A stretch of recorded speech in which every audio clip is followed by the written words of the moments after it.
Cinema అయిన మహా నేను మిస్టర్ బి నా మాట సూటిగా ఉంటుంది, మ్యాటర్ క్లియర్ గా ఉంటుంది. మీరు చూస్తున్నారు మిస్టర్ బి ఛానల్. ఈ వీడియోలో మనం మాట్లాడుకుందాం మ్యాడ్ స్క్వేర్ మూవీ రివ్యూ. మనం మొన్నల నుంచి చెప్పుకుంటా వస్తుంది ఈ సినిమా మీద పబ్లిక్ లో సాలిడ్ ఎక్స్పెక్టేషన్స్ ఉన్నాయి అన్న సంగతి. నిజంగా ఆడియన్స్ మహా స్మార్ట్. టీజర్ తోనే సినిమాలో ఉన్న ఎంటర్టైన్మెంట్ ని పసిగట్టేశారు. సినిమా కోసం ఆసక్తిగా ఎదురు చూశారు.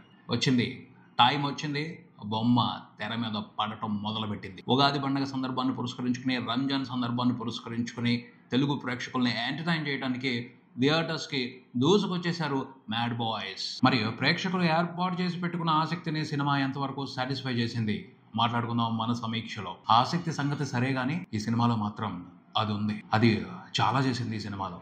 ఆసక్తి గురించి మాట్లాడుకున్నా మాట్లాడుకోకపోయినా దాని గురించి మాత్రం గట్టిగా మాట్లాడుకోవాలి. చెప్తాను, ఫాలో అవ్వండి. కథ విషయానికి వస్తే లడ్డుగడు ఎక్కడ ఉన్నాడో తెలుసా? సినిమా స్టార్ట్ అయినప్పుడు తీహార్ జైల్లో ఉన్నాడు. అక్కడేం చేస్తున్నాడు అని మీరు ఆశ్చర్యపోవచ్చు. అక్కడికి ఎందుకు వెళ్ళాడు, ఎవరి మూలంగా అక్కడికి వెళ్ళాడు, ఇలాంటి క్వశ్చన్లు మనకి టకటకా పడిన ఆ క్వశ్చన్లన్నిటికీ ఒకటే సమాధానం దొరుకుద్ది. ఎవరున్నారు వాడి జీవితాన్ని గందరగోళం చేయడానికి? ఆ ముగ్గురే కదా. ఆ ముగ్గురు లేకపోతే వాడి జీవితం ఎంత ప్రశాంతంగా ఉంటుంది. వాళ్ళే చేశారు. ఎందుకు చేశారు, ఎలా చేశారు? వాడే కూర్చుని తీరిగ్గా కాలక్షేపం కథ మొదలు పెడతాడు. సరే, టీజర్ లో లడ్డుగడి పెళ్లి అని చూపించారు. ఆ పెళ్లి ఏమైంది? అదొక ఇంట్రెస్టింగ్ మ్యాటర్. గోవా వెళ్ళారు. మనం ఏమనుకున్నాం, టీజర్లోనూ ట్రైలర్లోనూ చూసి బ్యాచులర్ పార్టీ ఏమో అనుకున్నాం. కాదు, అది బ్యాచులర్ పార్టీ కాదు, వేరే జరిగింది. గాచారం గాండు మారితే గోవాలో పడ్డాడు వెళ్ళి లడ్డుగాడు ఆ మ్యాడ్ బాయ్స్ తీసుకుని. ఏం జరిగింది, ఎందుకు వెళ్ళారు వాళ్ళు గోవా? అదొక ఇంట్రెస్టింగ్ పాయింట్. వెళ్ళిన తర్వాత ఊరుకుంటారా? గోవాలో కూడా గలాటా మొదలు పెట్టారు. ఆ గలాటా ఏ రేంజ్లో జరిగింది, ఎంత ఎక్స్ట్రీమ్ లెవెల్లో జరిగింది. ఈ మధ్యలో బాయ్ అని ఒకడు వచ్చాడు. వాడు గోలేంది, వాడు మ్యాడ్ బాయ్స్తో ఎందుకు పెట్టుకున్నాడు? వీళ్ళందరూ కలిసి టోటల్గా ఎంత సాలిడ్గా నవ్వించారు తెలుసుకోవడమే సినిమా. విశ్లేషణ విషయానికి వస్తే ఈ సినిమా గురించి మాట్లాడాల్సిన విషయాలు చాలానే ఉన్నాయి. కానీ ముందు ఈ విషయానికి సంబంధించి ఒక క్లారిటీ తీసుకోవాలి. ఎవరు ఈ మ్యాడ్ 1లో కానీ మ్యాడ్ స్క్వేర్లో కానీ హీరో ఎవరు? ముగ్గురు పేర్లు చెప్పొద్దు. అశోక్, మనోజ్, డీడీ వీళ్ళే హీరోలు అని మాట్లాడొద్దు. కాదు, వాళ్ళు హీరోలు కాదు. ఇంకొక వ్యక్తి ఉన్నాడు, అతన్ని హీరోగా కన్ఫర్మ్ చేయాలి, అతన్ని హీరోగా డిక్లేర్ చేయాలి అని మ్యాడ్ ఫ్యాన్స్ అందరూ కూడా డిమాండ్ చేయాలి. అవసరమైతే అసెంబ్లీలోనో పార్లమెంట్లోనో బిల్ పెట్టి పాస్ చేయించాలి. ఆ ముగ్గురు కాదు ఈ సినిమాలో హీరోలు. అతనే హీరో. అతనికి అన్యాయం జరుగుతుంది. అతను లేకపోతే అసలు ఈ మ్యాడ్ సినిమానే లేదు, మ్యాడ్ కామెడీనే లేదు. అతని మూలంగానే ఇది ఒక సిరీస్ అయింది. తర్వాత కూడా కంటిన్యూ అవుద్ది. వరుసగా mad square, mad cube, mad 4, mad 5, mad 10 వరకు వస్తాయి. ఏం అనుమానం లేదు. ఎన్ని వచ్చినా సరే, మ్యాడ్ 100 కూడా వచ్చినా సరే అతను లేకపోతే మ్యాడ్ అనే ఫ్రాంచైజీకి కానీ మ్యాడ్ అనే సినిమాలకు కానీ అర్థమే ఉండదు. సో అందుకని డిక్లేర్ చేయాలి. ఇది అందరి సిన్సియర్ డిమాండ్ అవ్వాలి. లడ్డుగాడే మ్యాడ్ సినిమాల హీరో. లడ్డుగాడు లేకపోతే ఈ మ్యాడ్ సినిమాల్లో అది ఉంటదా? అది ఉండదు. అది లేకపోతే ఎంటర్టైన్మెంట్ పండదు. ఎంటర్టైన్మెంట్ పండకపోతే అర్థమే లేదు ఈ సినిమాకి. సో లడ్డుగాడు చాలా ఇంపార్టెంట్ ఈ సినిమాకి. వాడిని ఆడుకోవటమే కదా ఈ సినిమా అంతా. వాడిని ఎంత టార్చర్ పెడితే అంత కామెడీ పడుతుంది. వాడే పాపం ఈ సినిమాకి మెయిన్ కామెడీ వస్తువు. వాడి డాడీ. వాళ్ళిద్దరు లేకపోతే అసలు మ్యాడ్ సినిమాలే లేవు, ఉండవు కూడా. సో వాళ్ళిద్దరికి ప్రత్యేకమైన ఇంపార్టెన్స్ ఇవ్వాలి, ప్రత్యేకమైన గుర్తింపు ఇవ్వాలి, ప్రత్యేకమైన పాపులారిటీ ఇవ్వాలి. గట్టిగా డిమాండ్ చేద్దాం. తర్వాత సినిమా విషయానికి వస్తే సినిమా ఏమిటి, సినిమా ఎలా ఉంటుంది, సినిమాలో ఎలాంటి కామెడీ ఉంటుంది, దీనికి సంబంధించి డీటెయిల్డ్ ఇన్ఫర్మేషన్ క్లియర్గా ఎప్పటికప్పుడు నిర్మాత నాగవంశీ ఇస్తానే ఉన్నారు. ఆయన ఇచ్చినట్టుగానే ఈ సినిమాలో వ్యవహారం అంతా ఉంది. Mad 1 complete college mad comedy. Mad Square వచ్చేప్పటికి out of college, after college mad comedy. Mad 1ని కాలేజ్ స్టూడెంట్స్ ఎక్కువ ఓన్ చేసుకున్నారు, ఎక్కువ ఎంజాయ్ చేశారు. మ్యాడ్ 2 విషయానికి వచ్చేప్పటికి general audience, mass audience, family audience గట్టిగా ఎంజాయ్ చేసే అవకాశం కనబడుతుంది. మొహమాటం లేదు, డిక్లేర్ చేసేయచ్చు ఈ సినిమా ఒక సరదా కాలక్షేపం, టైం పాస్, పైసా వసూలు ఎంతైనా. నాగవంశీ ప్రెస్ మీట్లలో ఈ సినిమా గురించి మాట్లాడుతున్నప్పుడే అతనిలో అది కనిపించింది. అది సినిమాలో కూడా ఉంది. ఇప్పుడు అది చాలా ఇంట్రెస్టింగ్ గా ఆడియన్స్ ని బొట్లో పడేస్తుంది. కన్ఫర్మ్ పడిపోతారు, అందులో అనుమానమే లేదు. ఎందుకంటే దాంట్లో మ్యాజిక్ ఉంటుంది. ఆ మ్యాజిక్ వర్కౌట్ అయ్యింది. ఇంతకీ ఏంటది అన్న డౌట్ వస్తుంది కదా, ఉంది. ఇంకొంచెం టైం ఉంది, దాని గురించి క్లియర్ గా రివీల్ చేస్తాను. ఫాలో అవ్వండి. ఈ సినిమా కథ చాలా సింపుల్. ఇలాంటి సినిమాల్లో కథ చూసుకోకూడదు. చూసుకుంటే మూర్ఖత్వం అవుద్ది. కథ ఎలా నడిచింది అనేదే చూసుకోవాలి. స్క్రీన్ ప్లే గురించి కూడా ఎక్కువ ఆలోచించకూడదు. ఎందుకంటే కొన్ని సిచ్యువేషన్స్ పెట్టుకుంటారు, ఆ సిచ్యువేషన్స్తో సినిమాని నడిపిస్తారంతే. ఈ సినిమాలో ఆలోచించాల్సిందల్లా 2 విషయాల గురించి. ఒకటి, రైటింగ్ ఎలా ఉంది, డైలాగులు బాగున్నాయా లేవా. ఇంకొకటి, ఫన్నీ క్యారెక్టర్స్ ఎలా ఉన్నాయి, అవి అవసరమైన ఎంటర్టైన్మెంట్ మనకి ఇస్తున్నాయా లేదా. ఇవే ఆలోచించుకోవాలి. ఈ 2 విషయాలని తప్పించి మిగతా వాటి గురించి ఆలోచించడం ఖచ్చితంగా మూర్ఖత్వం అవుద్ది. ఇలాంటి సినిమాలను ఎంజాయ్ చేయాలంటే కొన్ని విషయాల గురించి అసలు పట్టించుకోకూడదు, కొన్ని విషయాల గురించి ఆలోచించకూడదు. అవసరమైతే కొంత ఇంటెలిజెన్స్ ని, లాజికల్ బ్రెయిన్ ని స్విచ్ ఆఫ్ చేస్తే బెస్ట్. ఏ మాట కామంటే ఈ సినిమాలో డైలాగ్స్ బాగున్నాయి. డైలాగ్సే ఈ సినిమాకి ప్రాణం అని చెప్పొచ్చు. మంచిగా కామెడీ రైటింగ్ ఉంది, క్యారెక్టర్స్ కూడా ఇంట్రెస్టింగ్గా ఉన్నాయి. మ్యాడ్లో ఉన్న చాలా క్యారెక్టర్స్ మ్యాడ్ 2లో కూడా కంటిన్యూ అయ్యాయి. కొత్త క్యారెక్టర్స్ వచ్చాయి, అవి కూడా బాగా ఎంటర్టైన్ చేశాయి, సరదాగా ఉన్నాయి. డైలాగులు ఈ సినిమాకి ప్రాణం అయితే క్యారెక్టర్స్ ఈ సినిమాకి ఊపిరి. ఆ రెండు కలిసి ఇంట్రెస్టింగ్ గా దాన్ని యాక్టివేట్ చేశాయి. అది ఇంట్రెస్టింగ్ గా ఉంది అంటే మ్యాజిక్ క్రియేట్ అవుద్ది.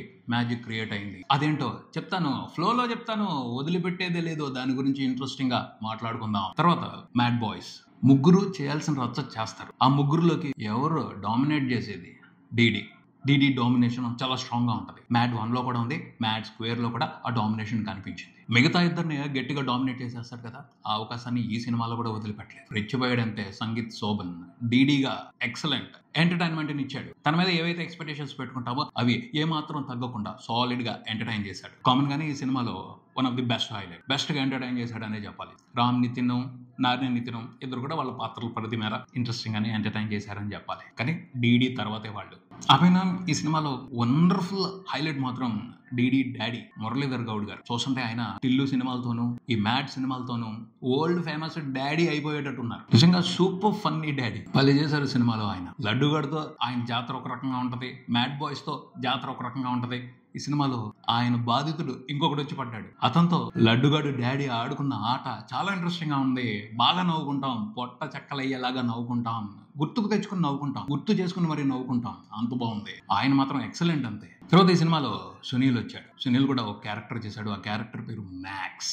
ఫస్ట్ చూస్తే సీరియస్ విలన్ లాగా ఇంట్రడ్యూస్ అవుతాడు. ఆ తర్వాత కామెడీ చేశాడు. హాయిగా నవ్వుకుంటాం, బాగా నవ్వుకుంటాం. లడ్డుగాడు డాడీ తగులుకునేది మ్యాక్స్ నే, సునీల్ కి మురళీధర్ గౌడ్ కి మధ్యన మంచి కాంబినేషన్ పడింది. వాళ్ళిద్దరు కాంబినేషన్ లో కామెడీ సూపర్ ఉంది. పగలబడి నవ్వుకుంటాం, గుర్తొచ్చినప్పుడల్లా నవ్వు వస్తుంది. అంత బాగా రాశారు వాళ్ళిద్దరు కలిసి, అంత బాగా వర్కౌట్ చేశారు. తర్వాత సత్యం రాజేష్ ఓ డంబ్ పోలీస్ ఆఫీసర్ లాగా కనిపించాడు. అంటే ఈ సినిమాలో ఉన్న క్యారెక్టర్లన్నీ డంబులే, కాకపోతే సత్యం రాజేష్ క్యారెక్టర్ క్వాలిటీ డంబ్ అనమాట. వాళ్ళ మీద ఇంకొంచెం రిఫైన్డ్ ఫైనెస్ట్ డంబ్ అనమాట. ఆ క్యారెక్టర్తో కూడా ఇంట్రెస్టింగ్ కామెడీ ఉంది. దాన్ని కూడా సరదాగా ఎంజాయ్ చేస్తాం. దాంతోని కాదు, యాంతోనీ అపియరెన్స్ కూడా ఈ సినిమాలో ఓ సర్ప్రైజ్ అనే చెప్పొచ్చు. యాంతోనీ క్యారెక్టర్ తో కూడా మంచి నవ్వులు పూసాయి ఈ సినిమాలో. క్లైమాక్స్ లో ఆ క్యారెక్టర్ బేస్ గా పోక్రీ రేంజ్ రివీలింగ్ పెట్టుకున్నారు. అది భలే వెళ్ళింది, చాలా సరదాగా ఉంది, బాగా ఎంజాయ్ చేస్తాం దాన్ని. ఇలా క్యారెక్టర్స్ అన్ని కూడా సినిమాలో దాన్ని బాగా పెంచేశాయి. అందుమూలంగానే మ్యాజిక్ క్రియేట్ అయింది సినిమాలో. సరదాగా టైం పాస్ అయిపోద్ది. ఇంకా ఈ సినిమాలో టాప్ హైలైట్ అంటే సాంగ్స్ అన్నిటిని కూడా యూత్ ని, మాస్ ని దృష్టిలో పెట్టుకునే డిజైన్ చేశారు. ప్రతి పాటలోనూ అది ఉంది. ఆ మ్యాజిక్ సాలిడ్ గా ఉంది. అన్ని పాటల్ని ఒకే విషయాన్ని దృష్టిలో పెట్టుకునే కంపోజ్ చేశారు, డిజైన్ చేశారు, పిక్చరైజ్ చేశారు అని చెప్పొచ్చు. డీజే మిక్స్ వాడుకోవాలి. డీజేలు కొట్టుకునేటప్పుడు ఈ పాటలను వాడుకోవాలి. ఈవెంట్ల్లో కానీ, పెళ్లి సందర్భాల్లో కానీ, ఎక్కడైనా సరే ఈ పాటలు మారుమోగిపోవాలి. డీజే మిక్స్ చేసుకుని ఆడియన్స్ ఎంజాయ్ చేసుకోవాలి అన్న విషయాన్ని దృష్టిలో పెట్టుకునే వీటిని డిజైన్ చేశారు. వర్కౌట్ అవుతున్నాయి. థియేటర్లో కూడా పాటలు వచ్చిన ప్రతిసారి భలే సందడి ఉంది, భలే సరదా ఉంది. స్వాతిరెడ్డి ఆల్రెడీ హిట్, లడ్డుగాడి పెళ్లి ఆల్రెడీ హిట్. ఈ రెండు పాటలు కాకుండా ఇంకొన్ని పాటలు ఉన్నాయి. ఈ రెండు పాటలు వస్తున్నప్పుడు ఎనర్జీ ఇంకొంచెం ఎక్కువగా ఉంది. మిగతా పాటలు కూడా ఏ మాత్రం ఎనర్జీని తగ్గించలేదు. మంచి ఎంటర్టైన్మెంట్ ఇచ్చాయి. పాటలన్నీ కూడా సాటిస్ఫాక్షన్ ఎంటర్టైన్మెంట్ ఇచ్చాయనే చెప్పాలి. అది ఈ సినిమాకి ఖచ్చితంగా ప్లస్ అవుతుంది. సినిమాలో ఎంటర్టైన్మెంట్ పాటలు వచ్చినప్పుడు డౌన్ అవటం అనే పరిస్థితే కనిపించలేదు, ఇంకొంచెం పెరిగింది. ఆ రకంగా ఉన్నాయి సినిమాలో పాటలన్నీ కూడా మంచి కిక్ ఇచ్చాయి సినిమాని చూసేటప్పుడు. తర్వాత బీజిఎం కూడా జాయ్ జామ్ పోయి అన్నట్టు సరదాగానే ఉన్నాయి. అడిషనల్ బీజిఎం బీమ్స్ ఇచ్చారు. మెయిన్ బీజిఎం తమన్ చేశారు. తమన్ మార్క్ కనిపించింది. తమన్ మార్క్ జోష్ఫుల్ ఎంటర్టైన్మెంట్ బీజిఎం లో కనిపించింది. అరే భలే బయటకు వచ్చేసిందే. ఇందాక నుంచి అది అని చెప్పుకుంటా వస్తున్నాను. అది అనుకోకుండా తమన్ మూలంగా బయటకు వచ్చేసింది. అదేంటి అంటే జోష్ ఉంది ఈ సినిమాలో. డైలాగుల్లో జోష్ ఉంది, క్యారెక్టర్స్ లో జోష్ ఉంది, కామెడీలో జోష్ ఉంది, పాటల్లో జోష్ ఉంది. మంచి జోష్ఫుల్ కామెడీ ఎంటర్టైనర్ క్రియేట్ అయింది. జోష్ సాలిడ్ గా ఉంది ఈ సినిమాలో ఉన్న ప్రతి ఐటెంలోనూ ఆ జోష్ ఉంది. దాని ఆడియన్స్ ఫీల్ అవుతారు, ఎంజాయ్ చేస్తారు. దాని మూలంగానే మ్యాజిక్ క్రియేట్ అయింది.